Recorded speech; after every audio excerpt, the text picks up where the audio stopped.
The grand halls of the sovereign spire stretched endlessly, their crystalline walls reflecting the violet light of 3 suns.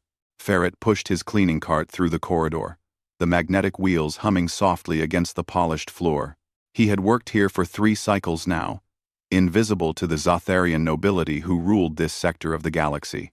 Humans were common laborers in this part of space, tolerated but unremarkable. The Jotharians, with their towering frames and bioluminescent skin, considered themselves the pinnacle of civilization. Their empire had stood for 10,000 years, built on tradition, rigid hierarchy, and absolute order. Farit didn't mind the dismissal. He cleaned in silence, observed, and thought. That was enough. The throne room's obsidian doors slid open as he approached, and Ferret wheeled his cart inside. King Vorathis sat upon the celestial throne, his 8 eyes closed in meditation. The king's 4 arms were folded across his chest, and his crystalline crown pulsed with faint light. Around him, the high council chamber stood empty, an unusual sight during the day cycle. Ferret began his work, methodically cleaning the viewing screens that lined the walls. Each screen displayed a different system within the empire, thousands of worlds blinking with data streams and status reports. Human. The voice resonated through the chamber like thunder through stone. Ferret turned slowly, meeting the gaze of King Vorathis. All 8 eyes were now open, fixed upon him. "Your Majesty," Ferret said, bowing his head respectfully. "You have been cleaning these halls for some time now," the king said, his voice carrying the weight of ages. "You move through our midst like a shadow. Tell me, human, what is your name?" "Ferret, Your Majesty." "Ferret." The king rose from his throne, descending the crystalline steps. He towered over the human, nearly 3 meters tall. "I have a question for you." Ferret the janitor. Ferret set down his cleaning cloth and waited. "My empire is dying," Vorathis said simply. The words hung in the air like a death sentence. "Our colonies rebel. Our allies turn away. Our technology stagnates, while younger species innovate and surpass us. My advisors offer me the same solutions our ancestors used. More control, more tradition, more enforcement of the old ways. Yet the empire continues to crumble." The king's bioluminescent skin flickered with shades of deep purple, the color of distress among his kind. "Why would you ask me, Your Majesty?" Ferret asked carefully. "Because you are invisible," Vorathis replied. "You watch, but do not speak. You see everything, but offer nothing. I have observed you these past cycles. Ferret, you clean my throne room, yet your eyes constantly move to those screens. You read our data, understand our systems, and you think, I see it in your face. So I ask you now, human janitor, what would you do if you were king?" Ferret was silent for a long moment. In human space, such a question from royalty would be a trap. But he had observed the Zotharians long enough to know that Vorathis was genuine. The king was desperate. "Your Majesty, may I show you something?" Vorathis gestured with one of his 4 hands. "Proceed." Ferret walked to the largest viewing screen and pulled up the galactic map. "The Zotharian Empire," he said, highlighting the vast purple expanse. 10,000 years of history. Magnificent. But look at the borders. They haven't changed in 3,000 years. "Stability is strength," the king said, echoing ancient doctrine. "Stability can become stagnation," Ferret countered softly. "Your Majesty, I've cleaned every level of this spire. In the lower levels, where the common workers gather, I've heard them speak.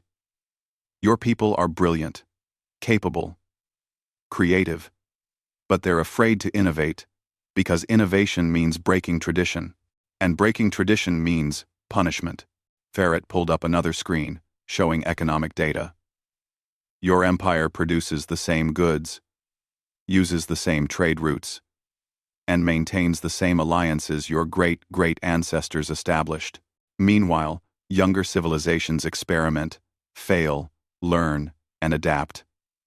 They're not smarter than the Zotharians, they're just willing to be wrong. You suggest we abandon our heritage? Vorathis' skin flashed red anger. No, Your Majesty. I suggest you add to it. Farit met the king's 8 eyes without flinching. Humans have a saying. The best time to plant a tree was 20 years ago. The second best time is now. Your empire was built by bold ancestors who dared to dream beyond their circumstances. Honor them by doing what they did, not by doing what they told you to do. The king was silent, his bioluminescence cycling through colors as he processed this. There's something else. Farit continued. In human history, the greatest empires fell, not because they were weak, but because they became inflexible. The Roman Empire, the Mongol Empire, the American hegemony, all dominant in their time, all eventually surpassed. But their ideas, their innovations, their stories survived.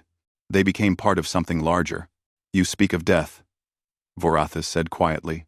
I speak of transformation, Farit replied. Your Majesty, what if the Zotharian Empire doesn't need to control the galaxy to matter? What if, instead of demanding obedience from your colonies, you inspired cooperation? What if you opened your universities to all species, shared your ancient knowledge, and learned from those you once ruled?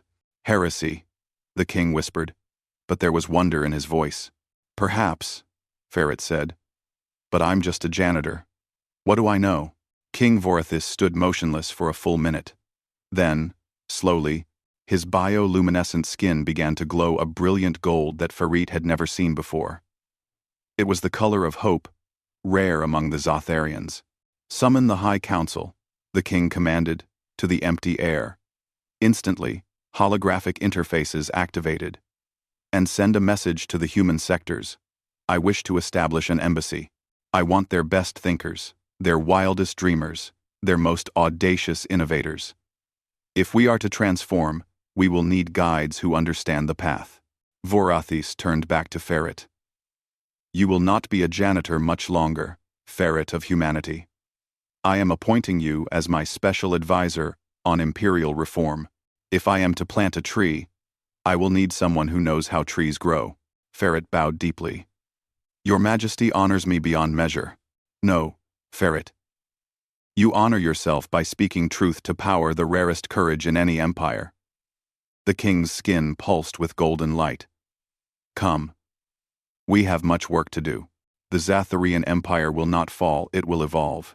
As Farit followed the king toward the council chambers, he glanced back at his cleaning cart, abandoned in the corner of the throne room. He had come to this world, invisible, dismissed, overlooked. But humans had always had a talent for surviving in the margins, for learning in silence, and for speaking up when the moment demanded it. The galaxy had underestimated humanity before. It wouldn't make that mistake again. The end.